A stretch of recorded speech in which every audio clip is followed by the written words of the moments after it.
Okay, so I had this this weird experience this morning. Oh my God, I had a pretty good one yesterday too, but I slept like crap. No, last night I slept good. The night before I had a good experience too, but I slept like crap. But last night I slept really, really good into the morning. But so I got a good one this morning and yesterday morning. But anyway, so basically it kind of like started out. Couple neighbors were kind of standing around outside over here, and it was me, and then it was like that the neighbor right there that lives right there, soccer coach. We were just kind of standing around talking over there in the driveway, and there was this white airplane, but it was really a drone. It was a pretty big white airplane. Okay, now let me, hold on, let me think. Just make sure I'm not going to forget any parts. I'm sure I will. Let me see.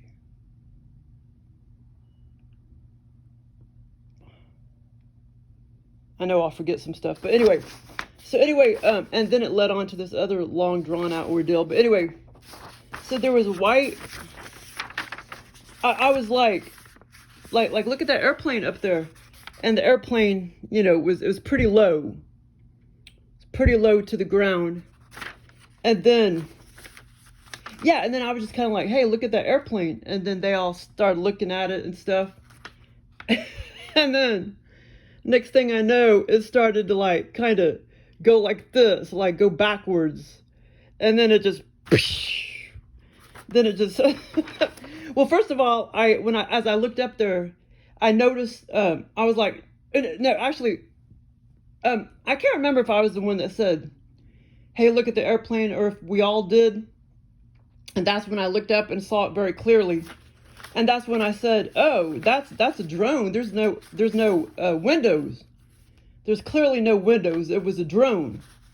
So, basically there shouldn't have been anybody on board. And, so yeah, so when I noticed that there wasn't totally no windows, I was like, that's a drone.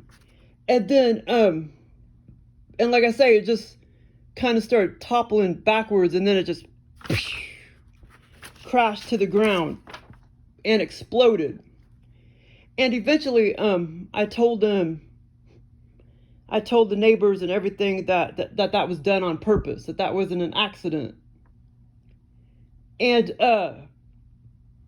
the funny thing is, at first I had visions of like all the, like I knew it did damage to a bunch of other houses.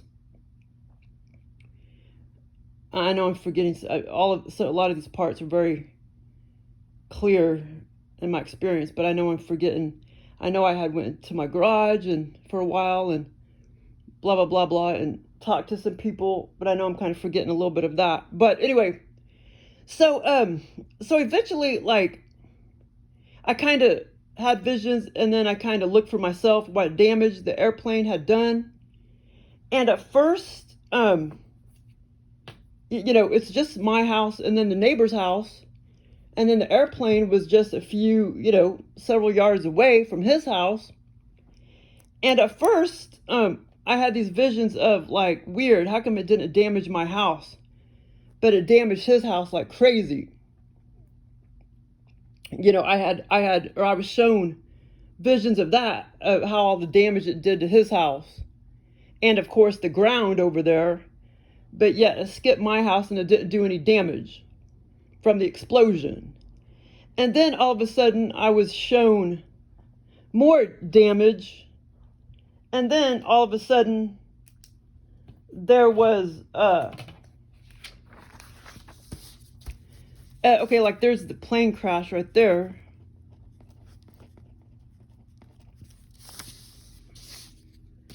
And then here's my, you know, my neighbor's house right there.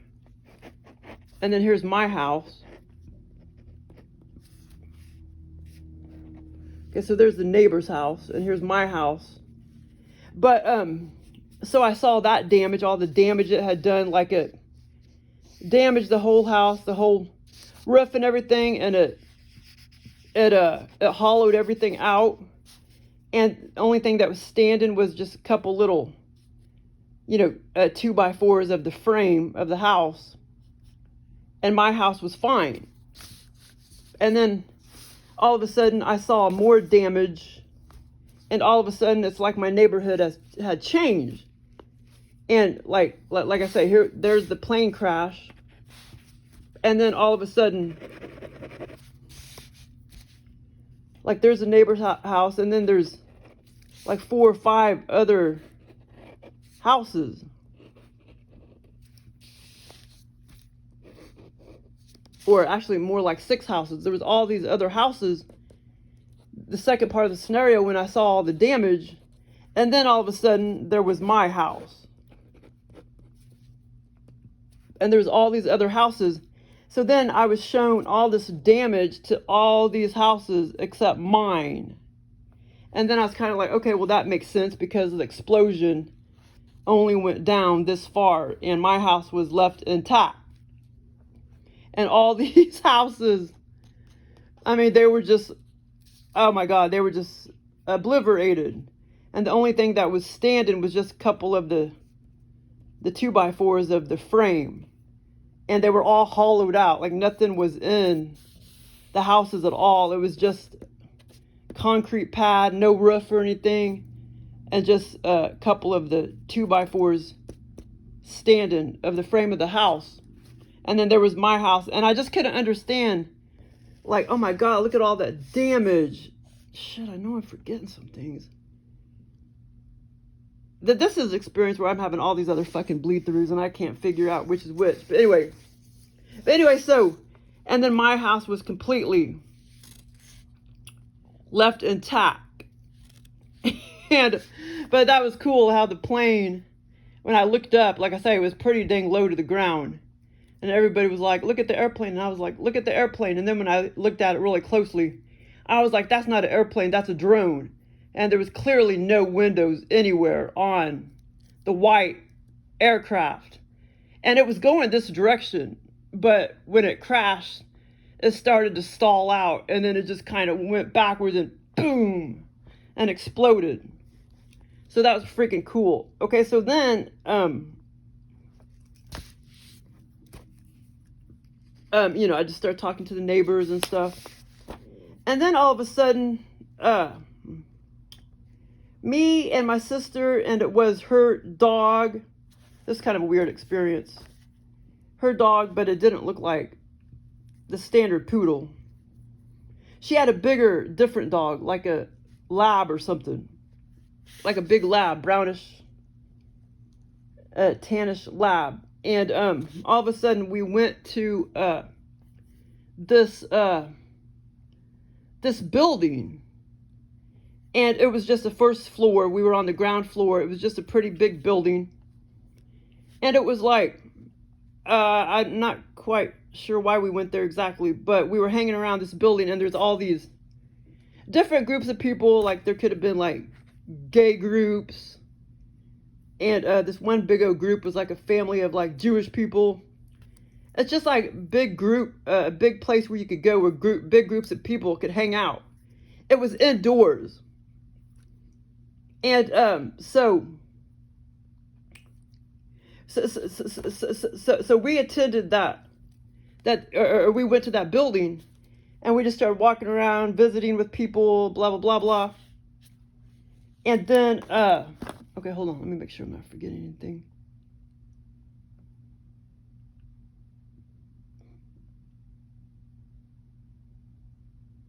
Okay, there was that goat and okay, that group of. Oh shit. But anyway, so at first just started out, I started just going around congregating with a bunch of women and stuff.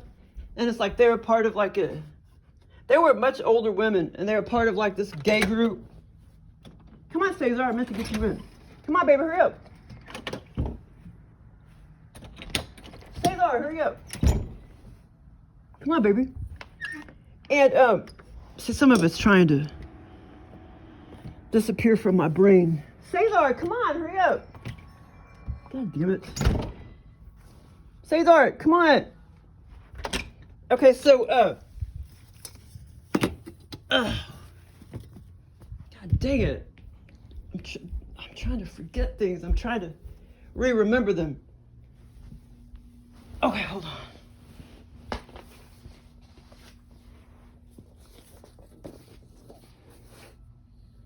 Now all of a sudden I'm starting to forget all the details of the second part of the scenario. Okay, hold on, let me make sure it comes back. But anyway, so like these older women like got together and they went there and congregated and conversed and everything, and I started walking around. And at one point in the scenario, there was there was a mindset of one of my dad's friends. He had given his cash all the way. He had given his cash away to his family and stuff, his kids or whatever. But all the physical stuff he didn't really want to give that to them. So he just said me and my sister could have it. So it's kind of funny. At one point in the scenario, I stayed in that facility and started walking around and talking to all these women and stuff. And they were just, telling me how, what they did in the group and blah, blah, blah, blah. I think they did like arts and crafts and shit or something like that. But anyway, so at one point I was there by myself, and my sister, she went off to go get something out of that guy's house, because like I say, he left all of his cash and stuff to the kids, but all the physical stuff, he just gave it to me and my sister. So she went and got this 1970, it was like 1975, 1979, but it looked in excellent condition. It was still almost like brand new looking, but it was very, very, very old. She went and got the small, it was not a super huge one, but it wasn't real small. Like shit, I don't know, 20, about bigger than, about 4 car links. Okay, hold on, let me go get Cesar. About 4 car links of, it was a camper. But it was, like I say, it was very, very old, but it was still in excellent condition. And it drove and everything just fine. It had barely been used, but it was just ancient, like 1979, 1975 camper. And I can put a picture of it, like, in the template. So she finally, when she came back to the facility, anyway, I saw her drive up. So okay, where's the pen? So at this point,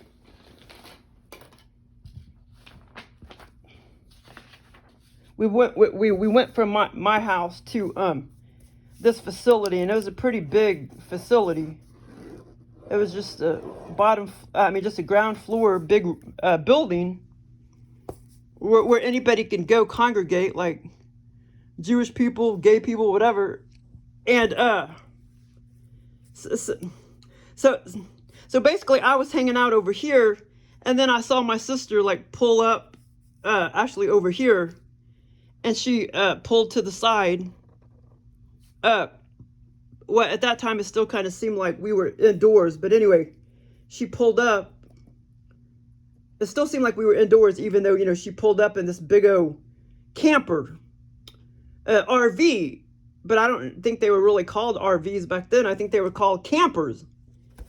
And this was all very vivid. And like I say, it was in excellent condition. And I was shocked, that she drove it okay, because I'm like, normally, big vehicles are kind of hard to drive. So I was in shock that she drove fine, she got out and everything. She came over and sat with me and a bunch of other people over here, and she's like, I'm kind of tipsy because I found some liquor in his house, and I went ahead and drank about 2 to 3 drinks. And I was I was shocked that, you know, she didn't really seem that drunk, but she was a little bit tipsy. But here's a 1970, I'll just say 1976 camper that she pulled up in. And eventually, yeah, so we just started, she came up and sat around with us. But yeah, the whole scenario was just fun, man. I mean, it feels like you're in a different reality, different dimension. It was so much fun. But a lot of pieces are trying to escape me now in the second part of the scenario. So yeah, and there was a guy too, I know I had conversations with, but now I can't remember what we were talking about. And I remember there being a bunch of shelves and stuff over here. And we were talking and stuff before my sister showed up. And then I was with like a group of women and we were sitting down, and then my sister came over here and sat with us and told me about a couple drinks that she had drank. And she drove up in this camper. And then we were in the facility for a pretty damn long time. Wait, hold on. No, that was yesterday. Hold on. Okay, in this particular scenario, I don't remember thinking I wanted to leave. I wanted to get out of there. Because that was yesterday's experience. Yeah, I didn't have that mindset of this scenario. So anyway, so I started walking around again and observing groups of people and stuff. But like I said, I know I'm forgetting the conversation that I had with some guy. He looked about 40. And he was kind of familiar to me. Because I know we were talking a lot. And then there were several women of the gay group. They were much older, probably 70 or 60s. A lot of them came up to me. One of them had long brownish hair and started talking to me and saying what they did in the group and stuff. I remember all that. There's just a lot of, you know, conversations. I don't remember exactly all the words and stuff that we said and stuff. But another part of the scenario was kind of funny.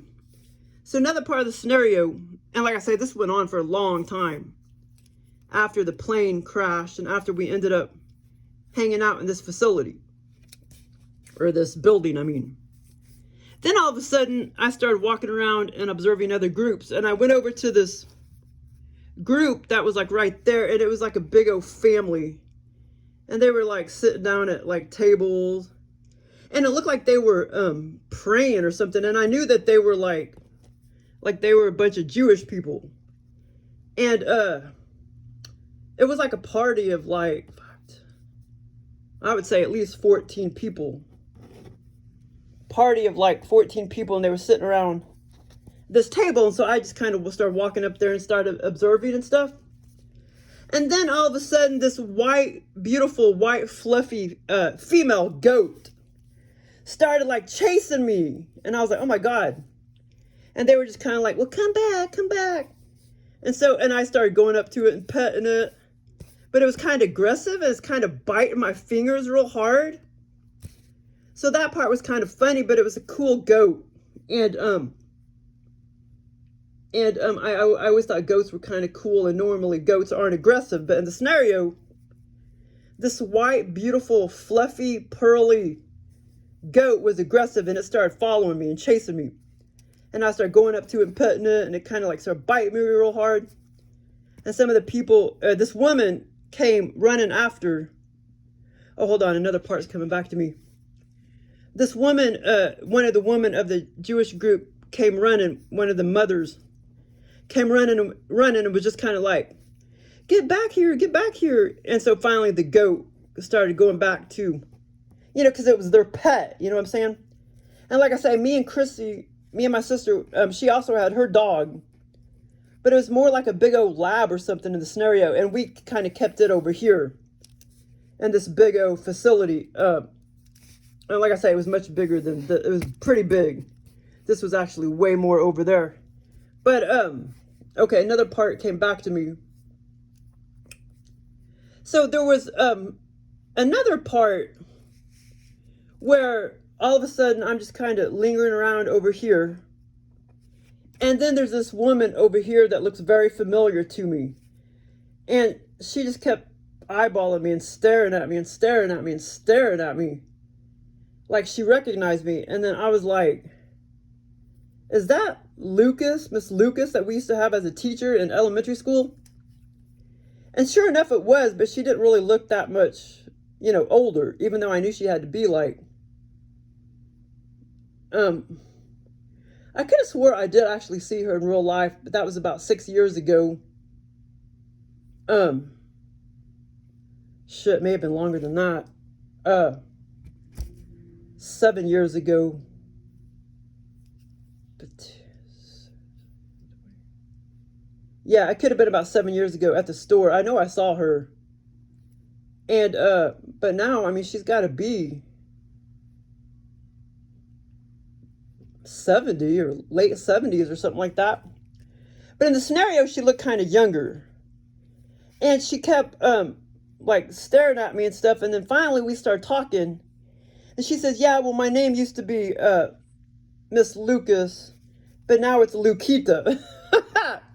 She said her name was LUKITA. I don't know if that's how you spell it. That part came back to me. Her name was she said it was LUKITA. And she looked kind of different in the scenario. And in the scenario, like I say, she only looked about 60 maybe, but I know in real life she's got to be 70 or 80. And so and I know I'm let me see if I could remember more parts, because I know I'm forgetting some stuff. Probably because I woke up, I had really low blood sugar problems all the way up to like an hour ago. I just had to keep eating. And I didn't really feel like eating my beef because I ate some cheese and potatoes, so I got kind of full, but I thought, man, I still feel like, and I think it wiped out some of this. I think it wiped out some of my memory. But now I feel pretty good because I just ate a bunch of bananas and coconut and my beef, so now I'm kind of stabilized now. But yeah, I was just like, oh my god, so dizzy this morning. So anyway, okay, so LUKITA, 1976 camper, the Jewish people, the dog, goat. And then my sister's dog was over here. And like I say, I know I'm forgetting some conversation and some shit that me and that guy was doing. Because I know something had to do with food, too. In the shelves, there was some food and stuff. And then Miss Lucas, LUKITA. And like I say, there was some very vivid parts where some of the women walked up to me. And some of them kind of looked like, what do you call it? And I'm forgetting a lot of conversations and stuff that we had. But I totally, one woman was very, very vivid, kind of longish. She kind of looked like a, what do you call that? Not a hillbilly. What do you call those flower people? From the 70s or whatever? Fuck, I forgot. Anyway, kind of like a flower dope head woman. You know, they smoked a lot of dope back then in the 70s. Flower people. But I forgot the name of it.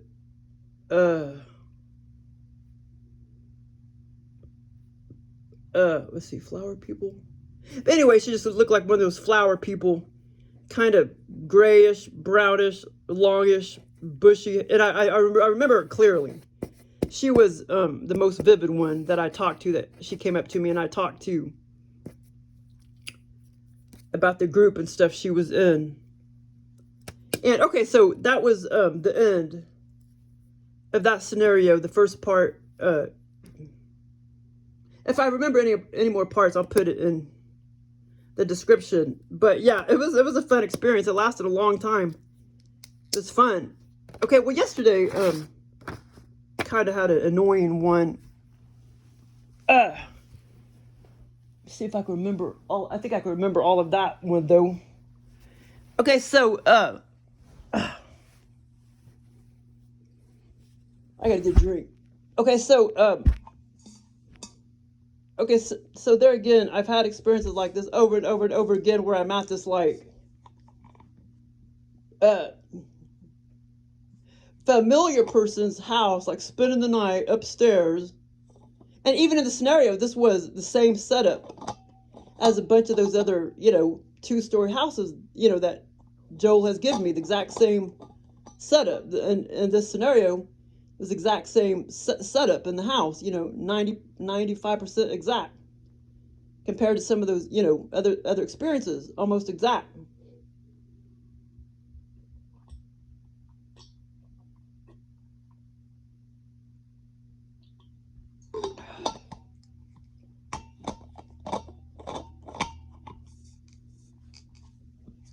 Okay, so yesterday, so it was like I was staying for several days at, and did I just talk about the experience with, which one did I just talk about? The one with my sister's, oh yeah, boyfriend and the brother. Yeah, so and this scenario that I had yesterday was there's similar parts to it as that other one where I went to Texas, a town in Texas, to the shopping center. Hey Tony, they're Tony. Basket baby. Look, he's looking at me. He knows his name because I'll talk to him and he'll cock his head over here. You know your name, don't you, Bubby? So basically in this scenario, the woman was very, very, very familiar to me, even though it wasn't really one of the brothers' wives. And I can't remember what Joel was trying to copy off of, but she was very familiar to me. And so I was staying with them for whatever reason for several days, but I didn't want to. And so basically it was like I was staying at this house, and it was basically like my sister's boyfriend's one of his brothers' wife, and a couple of the brothers came in and out of the house, as well as one of the sons, one of the brother's wife's sons. And I know he was very clear. Joel was trying to copy off that guy from Dead to Me. He was sort of like in the scenario, or it kind of looked like him anyway in the scenario. That's who Joel was copied off of because it looked like him. And so it just kind of started off. We were hanging out, like I was spending the night upstairs, in a back room. Okay,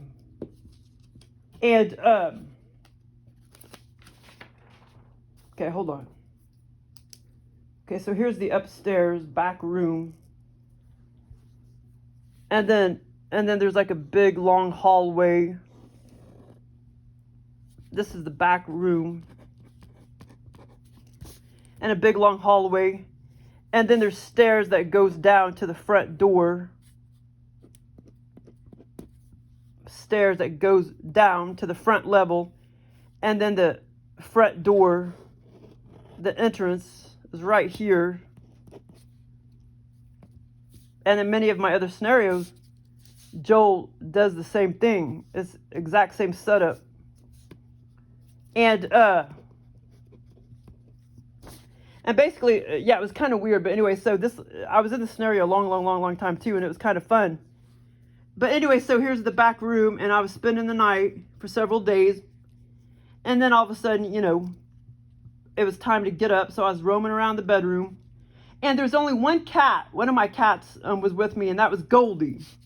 And Goldie was over here sitting on the bed. My cat, Goldie. And at this time, it was just me kind of wandering around the bedroom. And then all of a sudden, there was about 18 inches of water. All of a sudden, there was 18 inches of water in the whole damn bedroom. And it's like I had done it with some people that was helping me, because I felt like I didn't do it on my own. I felt like I did it with a couple of the other people that were in the house spending the night. The bathroom was on the top floor over here somewhere.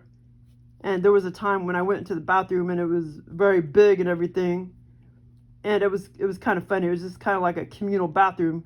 Like you would see, you know, other people walk in and everything. And Joel has put in that same kind of thing in my other scenarios too. But anyway, so it was kind of like me and a couple other people. It was time to clean the room. So we had flooded it with, you know, on purpose with 18 inches of water. And at first it was like really clean looking water. And then all of a sudden it kind of started turning dirty and yucky. And I started looking at the water and I remember thinking, okay, maybe it's time to drain it now because it's starting to look yucky. And we did that for a reason. You know, we filled it up full 18 inches of water, the whole room, so it could absorb all the dust and the filth and stuff. And in the scenario, that was just, you know, it just seemed normal and stuff in the scenario. And like I say, and then all of a sudden, the water started looking mucky and dusty and everything. So then I knew, okay, it's time to drain it. And there was a drain over here, like in the middle of the floor. And so we drained it and we watched all the water drain out and everything. And then the whole bedroom was clean and everything. Well, in the whole scenario, I felt like, and I got really close glimpses of the woman. I remember what she looked like and everything. But I got the whole impression that she didn't really want us there. She didn't really like us and blah, blah, blah, blah. And I didn't really want to be there anyway. I don't know about the other people, but I didn't want to be there anyway. So then I decided that that it's probably time to leave, and I wanted to leave. And so eventually, okay, so then some other people told me, okay, well, hurry up and come downstairs because one of the brothers is going to pull up here in the next few minutes and is going to take us back home. You know, over here, they pulled up over here. Well, for whatever reason, I went back upstairs and started dicking around the bedroom. And all of a sudden, I came back downstairs and the brother was gone. And I'm like, crap, I missed that opportunity to get the hell out of here. And here again, I didn't have my cell phone on me. I didn't have my purse on me. And that made me feel nervous. And then this Asian woman came up to me again. And she said, okay, there's another opportunity. One of the other brothers is going to show up again. And, you know, and take you wherever you want to go. Take you back home or whatever. And I was like, okay, I'll make sure I come down there. And so there again, I go off and screw off back upstairs or whatever in the bedroom. And then I come back down and then this person, one of the brothers leaves and already left. So I missed that opportunity again, the second opportunity. So then I'm downstairs and I didn't really want to talk to the host, the woman, but I did. And I was like, can I use your phone? Because I really need to call my mom to come get me because I don't have a cell phone on me. And the kitchen was like right here. And like I say, here's the upstairs and the hallway and the downstairs. And here's the kitchen. And she's like, yes, you could use my phone. But I didn't really, want to converse with her because I knew she didn't really like us and blah, blah, blah, blah. And didn't really want us in the house. And oh my God, this is where it gets kind of funny. There's this like old phone, old-fashioned phone on the wall. And it was very, very skinny. It was a little thicker than this. Kind of brownish, tannish, but it looked like it was 150 years old. And this was the, the receiver or whatever you call it. So I took it down. It was a little bit wider than this and a little bit shorter. But it looked like it was 150 years old. And that was the phone that I tried to use. And I did try to call my mom, but I couldn't seem to get through. Okay, so there was that part of the scenario. And then, let me make sure. Oh, yeah. And like I say, this whole experience, it lasted a long, long, long time. I was in this whole scenario many hours. I mean, many days, actually. Probably a good... That wasn't programmed how many days I was there, but I was probably there a good week or 5 to 6 days, something like that. And okay, so the last part of the scenario, this is kind of weird. But the last part of the scenario, and what actually in that other experience, I know this is kind of weird, but Joel sometimes he'll put all these sexual thoughts and shit in the scenario. And that other scenario, there were, I kind of left that part out, but there was some sexual thoughts and shit. Like sometimes he won't show you sex scenes and stuff, but there'll be all these like sexual thoughts and shit. In this scenario, there was some, I left that part out, but I just added it back in. No, in this scenario, there wasn't anything like that. But I did have paint on the brain, you know, paint, things of, gallons of paint and shit on the brain, you know, before the scenario. And, the last part of the scenario, like I said, there was, 2 of the brothers that was roaming around this house, 2 of the brothers, and one of them was the wife of the woman. I mean, one of them was the husband of, you know, the host, the female, that didn't really like any of us. And, so anyway, the last part of the scenario, I ended up, you know, farting around back upstairs, down the hallway. And, for whatever reason, I had like 2 gallons, for whatever reason, I somehow bought 2 gallons of paint. A very, very, very pretty light bluish paint. And I got back into the room, you know, by myself. And I knew that, you know, I was about to, I knew I would have a third opportunity to get out of the house, you know. But before then, I went back upstairs and I started painting this left wall. But I only got like a fraction of it done. I started painting it with this beautiful light, like bluish, aquish paint. And both of the gallons were sitting there. And that's when I was like, okay, I got to get out of here. So I think I got a third opportunity to get out of here. So, so then I looked at the paint on the wall and I left the 2 gallons there. And then that son came, you know, walking down the hallway and he saw me painting. And I was like, uh-oh, I'm going to get in trouble, you know. Because I knew I wouldn't ever be able to get done with the paint job, you know, because I knew I was about to go back home, wherever that was at or whatever. And I knew I was going to leave the house, you know, and I knew that I was probably going to be in trouble if I didn't hurry up and get out of there because I was sitting there trying to paint. And I just did a totally beyond half-assed job. And I just left the 2 gallons there. And I knew that son, who looked like that guy on Dead to Me, I knew that he was going to go narc on me to his mom, that I was sitting there trying to paint, you know, but that I was gonna leave it all shitty looking like that. Like he knew that, and I knew that I was, you know, that I got caught or whatever. So that was kind of funny. So that was kind of weird, and I don't know where the hell I got the damn 2 gallons of paint, but somehow I had bought 2 gallons of paint. But anyway, that was the last part of the scenario. But there's a lot of conversation, a little bit of conversations and stuff too that I'm forgetting. But anyway, so this was kind of similar to the other experience where I didn't really want to be there shopping at the shopping center. I didn't have my purse, didn't have my cell phone, didn't have my wallet. Same situation in this scenario. And also the one of the brothers was in the other scenario. 2 brothers were in this scenario. And anyway, it was just kind of funny. But then I have that other scenario too that was a blast. And that was the one back to the mansion on East Sunshine Street that I had. That was about 3 days ago. But that'll be in a separate video. Well, thanks for listening. Hey, thanks for listening, Tora. Judith. I need to go feed little Tony.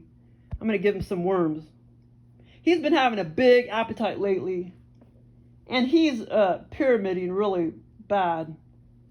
And I don't know what to do about it because he's such a pig. I can't sit there and not feed him. Some people say it's due to overfeeding, the pyramiding and shit, but I just think it's just from fucking being in captivity. They're not meant to be in captivity, you know what I'm saying? Say they ain't meant to be in captivity. Reptiles aren't meant to be in captivity.